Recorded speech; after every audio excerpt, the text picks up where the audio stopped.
જો મિત્રો તમે પણ આસિસ્ટન્ટ સહાયક જીએમડીસી એક્ઝામની પ્રિપરેશન કરતા હોય તો 9 ફેબ્રુઆરીથી અનએકેડમી પર એક નવી બેન્ચ સ્ટાર્ટ થવા જઈ રહી છે, જે સ્પેશિયલી આસિસ્ટન્ટ જીએમડીસી એક્ઝામ માટે આ બેન્ચ નવી સ્ટાર્ટ થવા જઈ રહી છે, જે બેન્ચનું નામ છે એકલવ્ય બેન્ચ. અને મિત્રો આ 9 ફેબ્રુઆરીથી બેન્ચ સ્ટાર્ટ થઈ રહી છે. જો તમે પણ આમાં બેન્ચમાં જોઈન કરવા માંગતા હોય તો લિંક ડિસ્ક્રિપ્શનમાં આપેલી છે અથવા તો કોમેન્ટ પિન કરી દઈશ, ત્યાંથી પણ તમે જોઈન કરી શકો છો. અને જ્યાં પણ તમને કોડ માંગે ત્યાં તમારે DT10 કોડનો યુઝ કરવાનો છે, જેથી કરીને તમને 10% ડિસ્કાઉન્ટ તરત જ મળી જશે. એન્ડ બીજું કે મિત્રો આ બેન્ચ દરમિયાન તમને બિલકુલ ફ્રીમાં PDF મટીરિયલ પ્રોવાઈડ કરવામાં આવશે. એન્ડ બીજું કે ટોપ એજ્યુકેટર સાથે તમને ભણવાનો મોકો મળી રહ્યો છે, જે પણ ટોપ ફેકલ્ટી છે એમની સાથે તમને ભણાવવામાં આવશે. એમ બીજું કે મિત્રો આ બેન્ચ દરમિયાન તમને ડાઉટ ક્લિયરિંગ સેશનનું પણ આયોજન કરવામાં આવે છે, જેથી કરીને તમને કોઈ પણ ડાઉટ આવે છે લેક્ચર્સ દરમિયાન તો તમે ડાઉટ ક્લિયરિંગ સેશનમાં પૂછી શકો છો.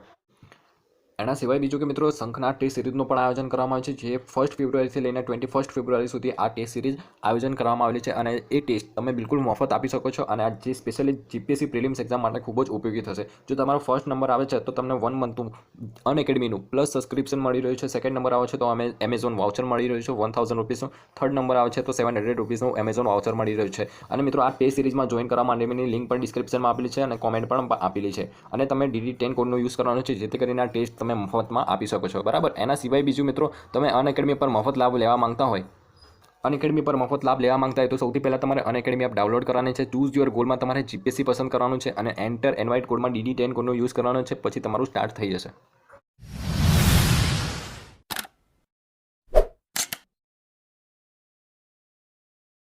हेलो एवरीवन, मेरा नाम है शिवी और आज हम यहाँ डिस्कस करने वाले हैं जीपीएससी क्लास 1 एंड क्लास 2 के प्रीवियस ईयर क्वेश्चन. आज जो हम डिस्कस करने वाले हैं वो क्वेश्चन है मेनली जो डिजिटल एजुकेशन होता है उससे रिलेटेड जो क्वेश्चंस आते हैं जीपीएससी के एग्जाम में, उससे रिलेटेड क्वेश्चंस को हम डिस्कस करेंगे. ठीक है, चलिए स्टार्ट करते हैं. फर्स्ट क्वेश्चन है captcha is used for. Captcha जो हम यूज़ करते हैं कभी भी हम अगर आपने कोई फॉर्म वगैरह फिल किया हो तो उसमें नीचे ऐसे कुछ भी हम करते हैं एक्टिविटी, तो वहाँ पे नीचे से बॉक्स में लिखा आता है जैसे 6 - 2 ऐसे लिख दिया, उसका आंसर आपको लिखना होता है 4. तो ये जो होता है वो कैप्चा होता है. तो ये कैप्चा किस लिए यूज़ होता है ये क्वेश्चन पूछा गया है. तो इसका आंसर क्या होगा, पहले आप ऑप्शन देखकर अटेम्प्ट कीजिएगा. इसका आंसर होगा चेकिंग फॉर वोट्स. ठीक है, क्या मतलब हुआ कैप्चा की यूज़ क्यों करते हैं. देखो कैप्चा जो होता है इसका मतलब होता है completely automated public Turing test. मतलब कि ये जो कोई भी एक्टिविटी कर रहा है वो कोई पर्सन है या फिर कोई ऑटोमेटेड चीज़ है जैसे कि रोबोट्स वगैरह हैं, तो उससे बचाने के लिए ये जो कैप्चा यूज़ किया जाता है. ये मेनली क्या होता है, डिफ्रेंशिएट करता है किसके बीच में, रियल यूज़र के बीच में और ऑटोमेटेड यूज़र के बीच में. रियल यूज़र मतलब ह्यूमंस, ऑटोमेटिक यूज़र्स मतलब कोई रोबोट या कोई मशीन के थ्रू अगर ये काम किया जा रहा है. ये जो कैप्चा यूज़ किया जाता है वो ईजी होता है ह्यूमंस के लिए. जैसे ये डाल देते 6 - 4, तो ये ह्यूमंस इजीली कर सकते हैं. या फिर कोई लेटर्स डाल दिए ABCD, उनमें से उनको टाइप करना है, तो इससे पता चलता है कि जो ह्यूमन है वो ही उसको ऑपरेट कर रहा है. तो कैप्चा जो होता है मेनली ह्यूमन रियल यूज़र्स को आइडेंटिफाई करने के लिए किया जाता है. ठीक है, तो समझ में आया इतना. Next question number 107. Electronic wallets या ई वॉलेट्स रिप्रेजेंट. जो ई वॉलेट्स होते हैं वो क्या रिप्रेजेंट करते हैं, जैसे आपने देखा होगा पेटीएम का ई वॉलेट होता है, ठीक है, और हमारा गूगल पे का ई वॉलेट होता है. तो ये ई वॉलेट्स क्या रिप्रेजेंट करते हैं. Wallets made from semiconductor material, wallets fitted with the digital clock, नहीं. Wallets to put smart card, credit card और डेबिट कार्ड, नहीं. Mechanism for the secure e payment, तो ऑप्शन है डी ऑप्शन, कि ये जो सिक्योर ई पेमेंट्स करते हैं हम, उनके लिए जो वॉलेट रखे जाते हैं उसको ई वॉलेट बोलते हैं. इसमें जैसे हम अमाउंट भी सेव कर सकते हैं. 1000 रुपीज़ का अमाउंट हमने जैसे पेटीएम में डाल दिया है तो आप वहाँ से कहीं पे भी ई पेमेंट कर सकते हो तुरंत. तो ये सारे जो होते हैं वो सिक्योर ई पेमेंट्स करने का मैकेनिज्म होता है, जिसको हम क्या बोलते हैं, इलेक्ट्रॉनिक वॉलेट्स बोलते हैं. ठीक है, चलिए नेक्स्ट क्वेश्चन, ये काफ़ी इंपॉर्टेंट क्वेश्चन है. Which is are correct regarding national digital library of India. ये national digital library of India जो है वो मिनिस्ट्री ऑफ एजुकेशन का एक इनिशिएटिव था, जिसके थ्रू उसने क्या क्या किया था आप ये देखिए. इसका पहला ऑप्शन है a virtual repository of the learning resources with single window search facilitate development by the IIT Kharagpur. ये एक लर्निंग रिसोर्सेज है सिंगल विंडो का, जिसमें फैसिलिटी प्रोवाइड की जाती है. ठीक है, वर्चुअल फैसिलिटीज़ मतलब ये एक नेशनल डिजिटल एक लाइब्रेरी बनाई गई है. ठीक है, इसमें क्या होता है, free of cost books, video, text book, lectures, ये सब प्रोवाइड किए जाते हैं. ठीक है, इंडियन लैंग्वेज में प्लस इंग्लिश लैंग्वेज में. ठीक है, इसी को हम क्या बोलते हैं, नेशनल डिजिटल लाइब्रेरी बोलते हैं, ठीक है। ये एक पूरा वर्चुअल रिपोजिटरी होता है लर्निंग रिसोर्सेज का, और इसको किसने डेवलप किया, आईआईटी खड़गपुर ने डेवलप किया है। तो फर्स्ट ऑप्शन एकदम करेक्ट है। सेकेंड ऑप्शन है designed to hold content of any language and provide interface support for the vernacular language like Hindi and Bengali. तो मैंने बताया ये सारी इंडियन लैंग्वेज में अवेलेबल है, प्लस इंग्लिश, क्योंकि हमारे यहाँ इंग्लिश भी चलती है इसलिए इंग्लिश में भी। तो वर्नाकुलर लैंग्वेज को सपोर्ट करेगा ऑब्वियसली, तो बी वाला ऑप्शन भी सही है। सी ऑप्शन क्या बोलता है, it is being arrange to provide support for all academic levels. हाँ, ये सारे अकेडमिक लेवल्स को सपोर्ट करेगा, फ्री ऑफ कॉस्ट एक्सेस है इसका, Indian language plus English language में बनाया गया है। इसके अंदर वीडियो, ऑडियो, टेक्स्ट बुक सब फ्री ऑफ कॉस्ट अवेलेबल कराई जाती है, लेक्चर्स होते हैं, ठीक है, आर्टिकल्स होते हैं, ये सारी चीज़ें हम इसमें national digital library of India में दिखते हैं। तो इसका आंसर होगा ऑल ऑफ दी एबव, ठीक है। नेक्स्ट क्वेश्चन है, a digital signature is, digital signature क्या होता है। देखिए, फाइल स्टोरिंग स्कैंड सिग्नेचर नहीं, स्कैंड सिग्नेचर तो हम पहले उसको स्कैन कराना पड़ेगा फिर हम उसको स्टोर करेंगे फाइल को, तो वो ऐसा नहीं होता डिजिटल सिग्नेचर, तो ये ऑप्शन गलत है। A QR code issued for the transaction through the mobile device, QR code नहीं स्कैन करते हम इसमें डिजिटल सिग्नेचर में। A virtual payment address use in the unified payment interface, नहीं, पेमेंट एड्रेस थोड़ी होता है इसमें। डी ऑप्शन है, a cryptographic method that support non repudiation, ये क्रिप्टोग्राफिक मेथड होता है जिसमें हम साइन करते हैं, पूरा क्रिप्टोग्राफिक होता है, ठीक है, कोडेड होता है, इसलिए डिजिटल सिग्नेचर जो क्या होता है वो क्रिप्टोग्राफिक मेथड होता है सिग्नेचर लेने का, ठीक है। इतना समझ में आया। चलिए नेक्स्ट क्वेश्चन है, the term NFC is used for the smartphone refers to, जो NFC टर्म यूज़ करती है स्मार्टफोन्स के लिए वो क्या है, नियर फील्ड कम्युनिकेशन। ऐसी एक और टर्म होती है स्मार्टफोन्स के लिए, होती है IMEI, ठीक है। इसका क्या फुल फॉर्म होता है आप मुझे कमेंट बॉक्स में बताइएगा। अच्छा, एक और चीज़ मैं बताती हूँ आपको करंट से रिलेटेड। इंडिया का जो पहला 5G फ़ोन लॉन्च किया है वो किस कंपनी ने किया है, तो वो रियलमी ने किया है। कौन सा, X7, ये इंडिया का पहला 5G फ़ोन है, ठीक है।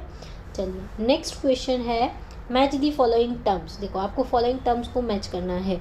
तो देखो सबसे ऐसे क्वेश्चंस को अटेम्प्ट करने के लिए आप पहले देखा करो कौन सा ऐसा ऑप्शन है जो आपको पता है। जैसे कि मुझे मान लो बिटकॉइन के बारे में पता है, मुझे पता है बिटकॉइन जो है वो एक क्रिप्टो करेंसी है, तो मुझे ये ऑप्शन तो मिल गया कि सेकेंड का जो सी होगा, ठीक है। अब सेकेंड का सी कहाँ कहाँ है, तो देखो इसमें भी नहीं है, एक सेकेंड का सी, हाँ बिटकॉइन, तो सेकंड का सी, सॉरी एक सेकंड, मेरा फर्स्ट में आंसर देखो, बिटकॉइन क्या है, क्रिप्टो करेंसी है, तो सेकंड का सी वाला ऑप्शन करेक्ट होगा। तो ये वाला एलिमिनेट हो गया, ये वाला एलिमिनेट हो गया, अब ये दोनों बचे, ठीक है, ये दोनों बचे। अब इनमें से हमको थोड़ा आपको दिमाग लगाना पड़ेगा, डेटा इंटीग्रिटी किस में होता है।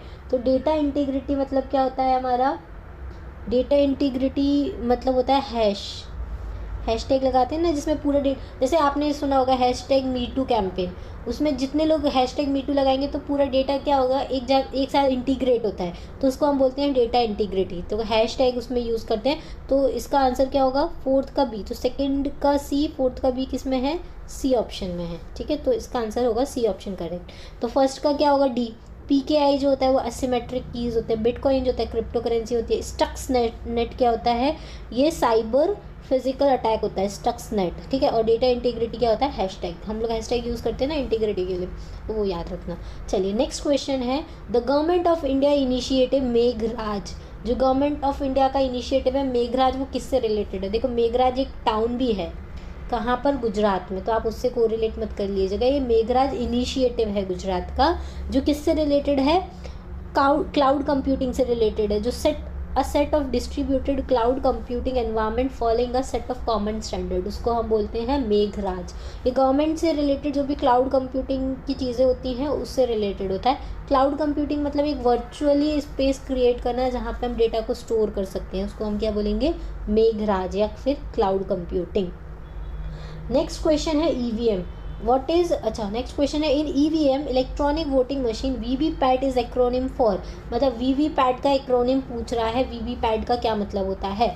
तो VVPAT का मतलब होता है voter verifiable paper audit trail, मतलब जो वोटर है उसके लिए वेरीफेबल पेपर देता है। आपने कभी VVPAT, अगर आप ये क्या बोलते हैं हमारे इलेक्शन में अगर आप वोट करने गए होगे तो आपने देखा होगा VVPAT एक ऐसी मशीन होती है, उसमें हमें ना जो हमने वोट किया होता है एक पेपर जनरेट होता है, उस वोट में लिखा आता है कि हमने किसको वोट किया है, और वो जो स्लिप होती है ना वो हमको नहीं मिलती, वो अंदर चली जाती है उसके ड्रॉप बॉक्स में, ठीक है। जैसे कि आप अगर कभी बाहर जाओ तो कोई आपसे मतलब पूल जो बूथ कैप्चरिंग वाले लोग होते हैं वो ऐसे स्लिप ना ले ले कि बताओ आपने किसको वोट कास्ट किया है। ऐसे तो लोगों को इलेक्शन के रिजल्ट आने के पहले ही पता चल जाएगा कितने लोगों ने किसको वोट दिया है। तो इस वजह से उनकी सिक्योरिटी के लिए वीवीपैट बनाया है, और इससे ये पता चल जाए कि आपने जो वोट कास्ट किया है, मतलब मान लो बीजेपी है, आईएनसी है, अगर आपने बीजेपी को वोट दिया है फॉर एग्जांपल, तो वो जो वीवीपैट है वो आपको बता देगा कि आपने किस कैंडिडेट को वोट दिया है। तो इससे आपको क्लियर हो जाएगा कि हाँ मैंने जिसको टिक किया है वही मेरा सही आंसर आ रहा है। अगर आपने बीजेपी को टिक किया आईएनसी में आ रहा है मतलब उसमें कुछ गड़बड़ी की गई है, ठीक है।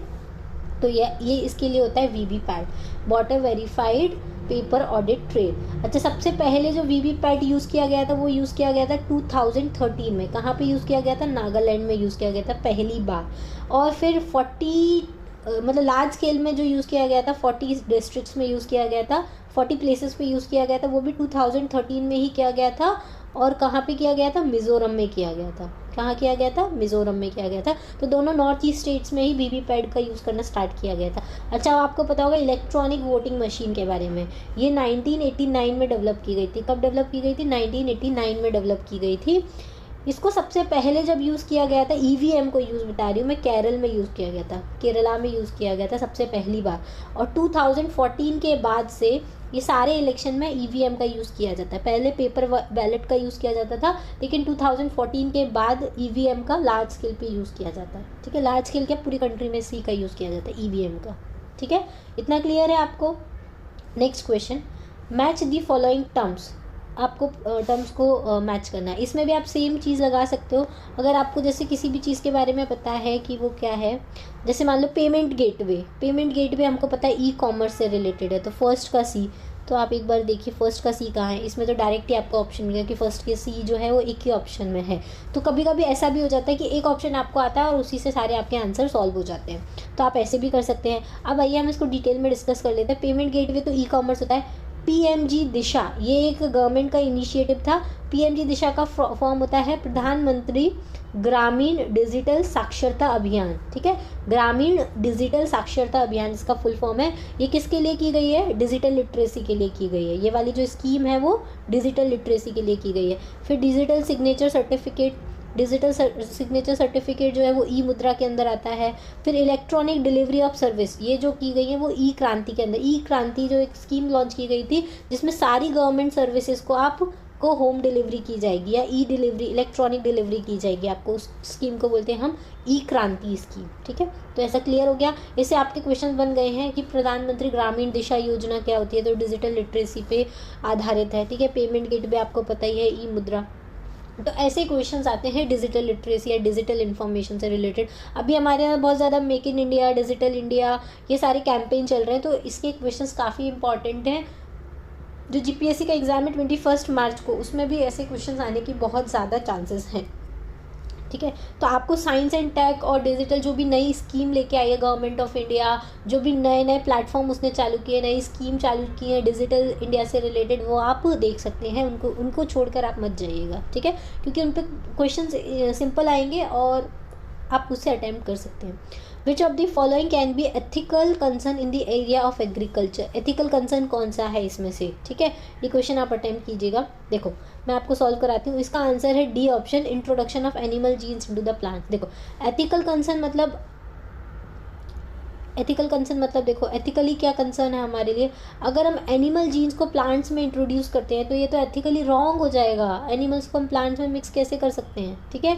तो इसलिए ये एथिकल कंसर्न है हमारा, introduction of animal genes into the plants, ठीक है। नेक्स्ट क्वेश्चन है एडिबल वैक्सीन क्या होती है और इसके अंदर क्या होता है। तो एडिबल वैक्सीन जो बनाई जाती है वो मेनली जो हमारा इम्यून सिस्टम होता है ना उसको ट्रिगर करने के लिए बनाई जाती है, ठीक है। तो एडिबल वैक्सीन के अंदर होता है एंटीजेनिक प्रोटीन्स होते हैं। एंटीजेनिक प्रोटीन्स होते हैं जो क्या करते हैं, पैथोजेनिक जीन्स होते हैं उसको डिवॉइड करने का काम करते हैं। तो इसमें इसलिए एडिबल जो वैक्सीन होती है it contains antigenic proteins devoid of the pathogenic disease. अब एंटीजेनिक प्रोटीन्स क्या होते हैं और पैथोजेनिक क्या होते हैं वो बताती हूँ मैं आपको। एंटीजन जो होते हैं वो क्या करते हैं, हमारी इम्यूनिटी को बूस्ट करने का काम करते हैं। स्मॉल मॉलिक्यूल्स होते हैं जो प्रोटीन्स के साथ अटैच होते हैं और ये क्या करते हैं, हमारी इम्यूनिटी को बूस्ट करने का काम करते हैं। लेकिन जो पैथोजेनिक डिसीज़ होते हैं मतलब ये डिसीज़ कॉजिंग होते हैं, ठीक है। ये जो जीन्स होते हैं वो डिसीज़ प्रोड्यूस करते हैं या डिसीज़ कॉजिंग होते हैं।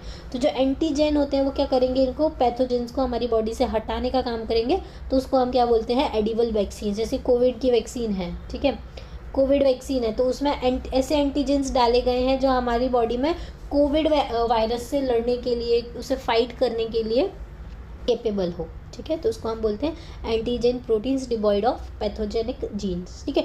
कोविड से रिलेटेड बहुत सारे क्वेश्चंस आ सकते हैं, जैसे कोवैक्सीन किसने डेवलप की है और कोविशील्ड किसने डेवलप की है, ठीक है, ये क्वेश्चन आते हैं। ये भारत बायोटेक ने डेवलप की है और कोविशील्ड जो है वो सीरम इंस्टीट्यूट ऑफ इंडिया ने डेवलप की है, जो कि कहाँ पर है, पुणे में है, ठीक है। भारत बायोटेक कहाँ पर है, हैदराबाद में है। ये सारी चीज़ें आप याद रखिएगा, ठीक है, ठीक है। चलिए आज का लेक्चर हम यहीं ख़त्म करते हैं। ये तो डिजिटल जो भी हमारे इंडिया में चल रहा है उससे रिलेटेड क्वेश्चन है जो जीपीएससी में पूछे जाते हैं, तो इसके बारे में आप देख सकते हैं। ये साइंस एंड टेक्नोलॉजी के पार्ट में भी कवर हो सकता है या फिर मिसलिनियस पार्ट में भी ये कवर हो सकता है, तो इसके क्वेश्चंस को आप ज़रूर कीजिएगा।